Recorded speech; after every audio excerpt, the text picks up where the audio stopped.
वाह, क्या बात है। अरे, घर की एक चीज भी पहले खरीदी गई हो जो अब खरीदी जाएगी। ये सारी चीजें मैं लेकर आई हूँ, इसलिए मैं कोई भी चीज नहीं बेचूंगी। तो फिर रहना भूखे पेट, और जब भूख लगेगी ना तो अपनी ये लाई हुई चीजें एक एक कर चबा चबा कर खाना। खट्टी मीठी कहानियाँ। कमला एक गरीब घर की बहू थी जिसे अपने मायके से महंगे सामान ससुराल लाने का बहुत घमंड था। इसके चलते घर में रोज झगड़े होते थे। कमला, कमला, कमला देखो, ये तुम बिल्कुल ठीक नहीं कर रही। अरे होते हुए माँ को काम करना पड़ रहा है। हाँ तो क्या हुआ, थोड़ा सा काम कर लेंगी तो बुढ़ापे में तंदुरुस्त रहेंगी, समझे? देखो कमला, तुम अब अपनी हद पार कर रही हो। अच्छा, कर रही हूँ हद पार। क्या करोगे बोलो? मारोगे मुझे? हाथ लगा कर दिखाओ, फिर बताती हूँ तुम सबको। से तो बात करना ही बेकार है। अनिल गुस्से से घर से बाहर चला जाता है। अनिल, बेटा अनिल। हाँ माँ। तू क्यों बहू से झगड़ता रहता है? मैं कहाँ झगड़ा करता हूँ माँ, कमला ही बात का बतंगड़ बना देती है, और आपकी बेइज्जती मैं बर्दाश्त नहीं कर पाऊंगा। हाँ। अरे इसमें क्या बेइज्जती है? घर का काम करने में कैसी बेइज्जती? अनिल का भाई राजू वहाँ आता है। भैया, भैया चले, आज तो हम लोग बहुत लेट हो गए। हाँ हाँ ठीक है, चल चलते हैं, चल। राजू और अनिल घर से थोड़ी दूर एक नाश्ते की दुकान चलाते थे जिससे घर का खर्चा चलता था। दोनों भाई अपने ग्राहकों से अच्छी तरह पेश आते थे। एक दिन दुकान खोलते ही मालिक आ जाते हैं। अरे रामलाल काका, आइए आइए, कैसे हैं आप? आज सुबह सुबह आपके दर्शन हो गए। हाँ, नमस्ते काका जी, कैसे हैं आप? नमस्ते नमस्ते। हाँ ठीक हूँ, तुम लोग भी ठीक ही होगे। हाँ, बस यूं ही गुजर रहा था यहाँ से तो सोचा जरा मिलता चलूं। ये तो आपने बहुत अच्छा किया काका। अब आ ही गए हैं तो बैठिए, गर्मा गर्म चाय और समोसे का नाश्ता कीजिए। नहीं नहीं बेटा, नाश्ता नहीं करना, घर से नाश्ता करके आया हूँ। वैसे एक जरूरी बात करनी थी, सोचा यही मिलके बात कर लेते हैं। हाँ हाँ बताइए ना, क्या बात है बताइए। वो क्या है कि राजू तो अब शादी के लायक हो ही गया है? तो क्यों ना उसकी शादी करवा दी जाए, कैसा रहेगा? हाँ हाँ बिल्कुल, माँ भी यही कह रही थी। अब आपके पास कोई अच्छी लड़की की जानकारी हो तो कृपया कर बताइएगा हमें। हाँ हाँ बेटा, क्यों नहीं। मेरे मित्र की एक बेटी है, बहुत संस्कारी है। हाँ ये तो बहुत अच्छी बात है। मैं माँ से बात करता हूँ, आप बात आगे बढ़ाइए। हाँ ठीक है बेटा, अब मैं चलता हूँ, बात करके बताऊंगा। देर हो रही है बेटा, चलता हूँ।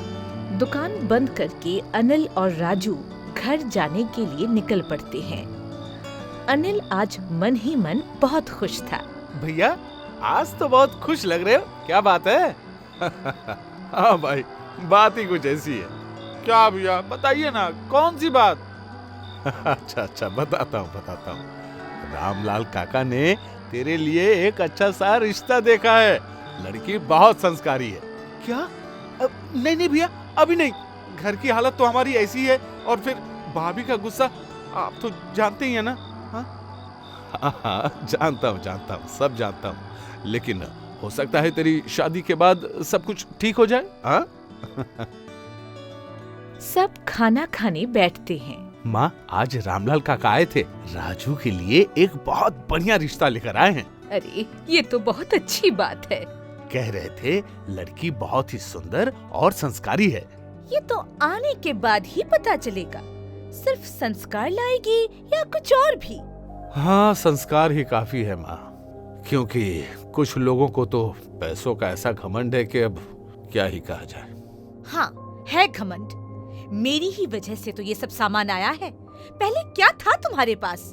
सुकून, समझे तुम? सुकून जो तुम्हारे आने के बाद चला गया है।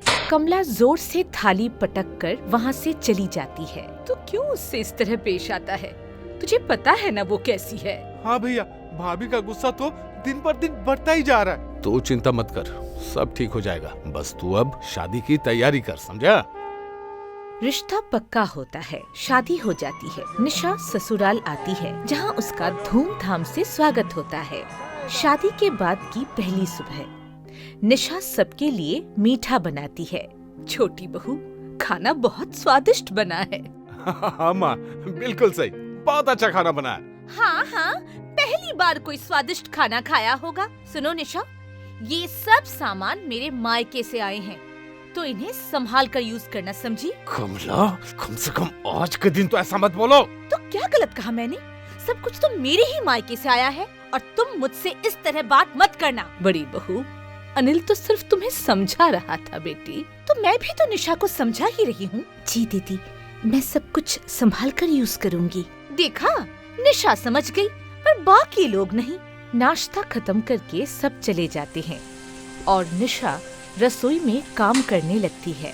छोटी बहू, कमला की बातों का बुरा मत मानना बेटी। नहीं माँ जी, तुमने शांत रहकर सब कुछ ठीक तरह से संभाल लिया। ये तो मेरा फर्ज है माँ जी। रात के समय राजू और निशा आपस में बात कर रहे थे। भाभी ने आज तुम्हारे साथ बहुत ही बदतमीजी से बात की। कोई बात नहीं, अब देखना, वो हर बार तुमसे इसी तरह बात करेंगी। मैं सब संभाल लूंगी। आप इन सब के बीच मत पड़िए, वरना घर का माहौल और खराब हो जाएगा। Thank you Nisha, thank you so much. इतना समझ लेने के लिए मैं कैसे तुम्हारा शुक्रिया अदा करूं। Thank you. निशा सुबह से शाम तक घर के काम में लगी रहती है। बाजार, रसोई, पानी, नाश्ता, सास की सेवा, बाकी सब कुछ। थोड़े ही दिनों में वो सबका दिल जीत लेती है। जहाँ निशा सबसे मिलजुल कर रहती है, वहीं कमला का चिड़चिड़ापन और बढ़ चुका था। एक रात अनिल और कमला के बीच झगड़ा हो जाता है। देखो कमला, तुम हद पार करके बोल रही हो। चुप हो जाओ, वरना मुझसे बुरा कोई ना होगा, समझ गई तुम? हाँ हाँ, और तुमसे बुरा कोई हो भी नहीं सकता। हाँ, तो फिर शादी क्यों की मुझसे? अरे मेरे भाग फूटे थे जो मैंने तुम जैसे इंसान से शादी की। मुझे तो पछतावा हो रहा है। पछता तो मैं रहा हूँ तुमसे शादी करके। अनिल कमरे से बाहर आकर सोफे पर बैठ जाता है। निशा और राजू ये सब कुछ सुन रहे थे, लेकिन वो कुछ नहीं बोलते। निशा मन ही मन सोचती है, अब तो ये रोज का हो गया है, इसे किसी तरह खत्म करना ही होगा, वरना इस घर का सुकून खत्म हो जाएगा। अगली सुबह सब अपने काम पर चले जाते हैं और आशा देवी मन ही मन सोचती हैं। क्या सोच रही हैं माँ जी? कुछ नहीं बेटी, बस यही सोच रही थी, क्या मैं जीते जी कभी अपने घर में शांति देख पाऊंगी भी या नहीं। माँ जी, अब ऐसा क्यों सोच रही हैं? सब कुछ ठीक हो जाएगा, भरोसा रखिए। कमला अपने कमरे में सो रही थी, तभी निशा वहाँ पर चाय लेकर आती है।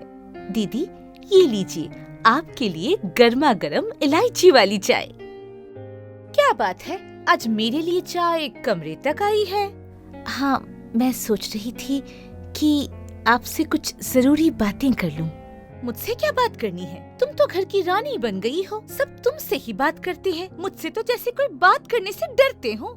ऐसी कोई बात नहीं है दीदी, सब आपके बारे में बात करते हैं। आपने इस घर को कितने सुंदर तरीके से सजाया है, बस थोड़ी सी कड़वाहट है मन में, जिसे हमें दूर करना होगा।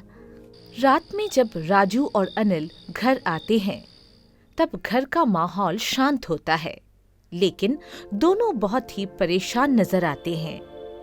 क्या बात है, तुम दोनों का चेहरा इस तरह उतरा हुआ क्यों है? क्या बताऊं माँ, हमारी दुकान गवर्नमेंट के रास्ते में आ रही है, अब हमें दूसरी दुकान ढूंढनी होगी। तो इसमें दिक्कत क्या है? ढूंढो दूसरी दुकान। दिक्कत दुकान ढूंढने की नहीं है माँ, हमारी ये दुकान रामलाल काका की थी, इसलिए डिपॉजिट और भाड़ा बहुत कम था। नई जगह पर सब कुछ ज्यादा है, जो कि हमारी आमदनी से बाहर की बात है। घर में शांति फैल जाती है, सभी सोचने लगते हैं। अब तो एक ही काम हो सकता है जिससे दुकान नई जगह ली जा सकती है, लेकिन क्या? कमला से पूछकर कोई एक दो चीज बेचकर पैसों का इंतजाम अगर हो गया तो, हालांकि जैसे ही पैसे आ जाएंगे वो सामान मैं वापस लेकर आऊंगा। कमला ये बातें सुन लेती है। वाह, क्या बात है।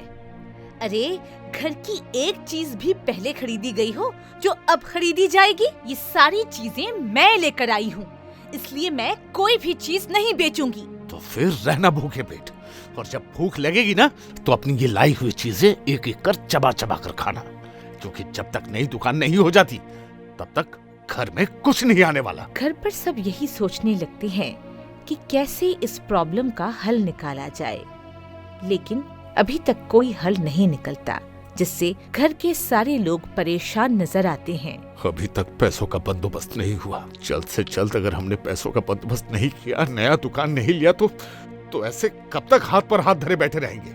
हाँ भैया, बिल्कुल सही कहा आपने। कोई दुकान देखी है आप लोगों ने?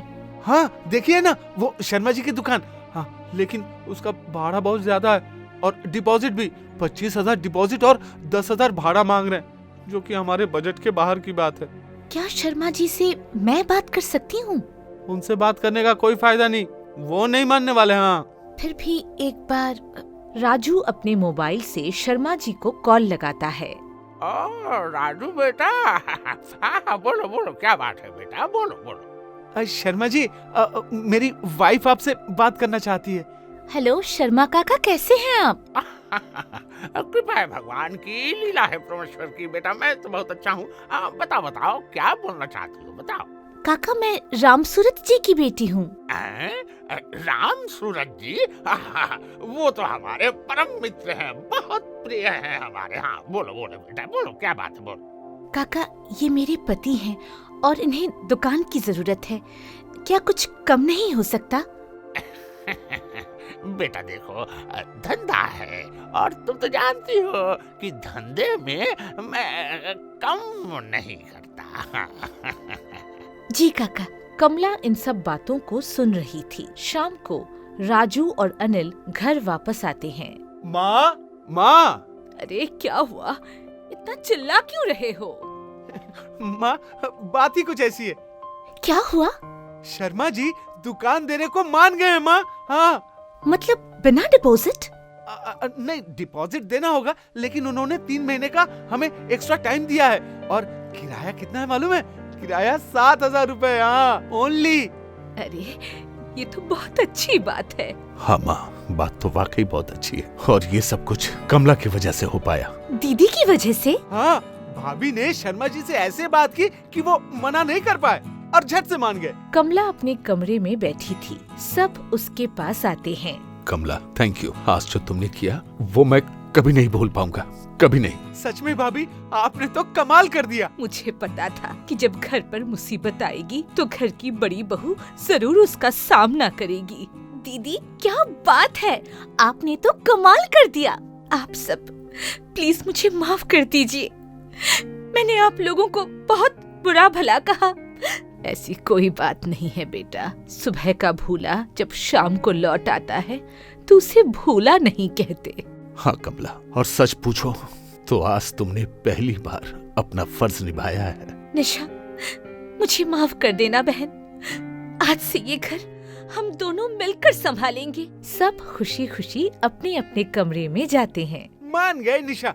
वैसे क्या आइडिया लगाया तुमने? हाँ, ये सब कुछ बिखरे हुए रिश्तों को समेटने के लिए था। अगर आज हम ये नाटक नहीं करते तो दीदी का ये छिपा हुआ रूप हमें कभी देखने को मिलता ही नहीं। निशा अपनी आंखें बंद कर लेती है। बहुत दिनों बाद वो सुकून की नींद लेती है।